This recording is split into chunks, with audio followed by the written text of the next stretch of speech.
तेनालीरामन की चतुराई। जीवन में आने वाली किसी कठिनाइयों को आप कैसे हल करेंगे? समस्या का हल ढूंढते समय क्या हमें व्यवहारिक बुद्धि को भी प्रयोग में लाना चाहिए? क्या आप मुसीबत में घबराते हैं?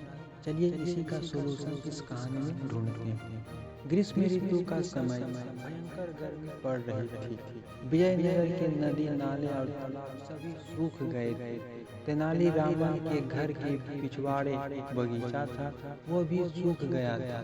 बगीचे के कुएं की पानी भी काफी नीचे चला गया था। वे चिंतित थे कि किस प्रकार अपने बगीचे की सिंचाई करें।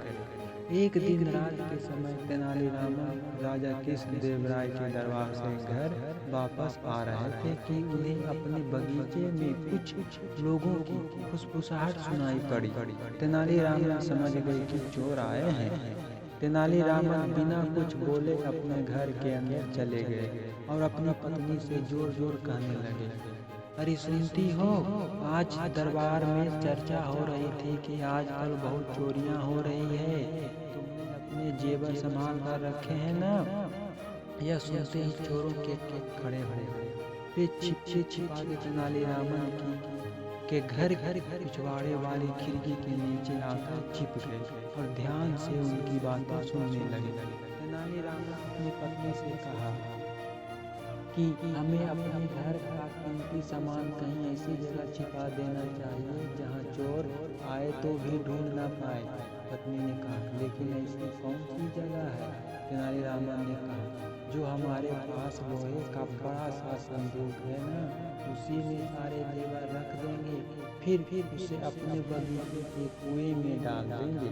अगर चोर आएंगे भी तो उसे ढूंढ नहीं पाएंगे। यह सुनकर चोरों का सरदार बहुत खुश हो गया और अपने साथियों से फुसफुसा कर बोला, सुना था कि तेनालीराम बहुत बुद्धिमान है, लेकिन हमें तो कुछ खास बुद्धि नजर नहीं आ रही है। इसको तो इतना भी नहीं पता कि दीवारों के भी कान होते हैं। तभी तेनालीरामन ने अपनी पत्नी को धीरे से कहा, बाहर कुछ चोर खड़े हैं, जल्दी से कुछ भारी सामान संदूक में डाल भरो।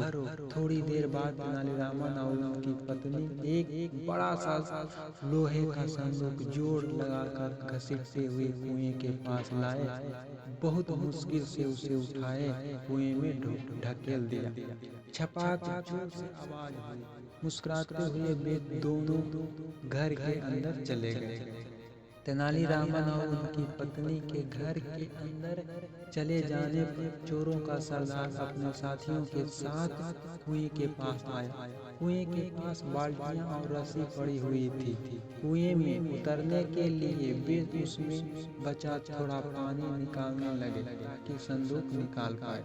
पानी बहकर क्यारियों की ओर जाने लगा। इस प्रकार बगीचे की सिंचाई होती रही। धीरे धीरे रात बीत गई। सुबह होने लगी तो चोर रस्सी के सहारे कुएं में उतरे और बहुत मुश्किल से संदूक को बाहर निकाला। एक चोर ने पत्थर से संदूक का ताला तोड़ा। यह अंदर चक्की के दो पार्ट रखे थे। चोरों का सरदार सब कुछ समझ गया और बोला, तेनालीरामन सचमुच चतुर है, उसने हमें उल्लू बनाया। तुरंत भाग लो, नहीं तो पकड़े जाएंगे। चोर तुरंत भाग खड़े हुए। तेनालीरामन अपनी खिड़की से उन भागते चोरों को देख रहे थे। सच ही कहा गया है, मुसीबत के समय बुद्धि से काम लेना चाहिए। दोस्तों, जय हिंद, जय भारत।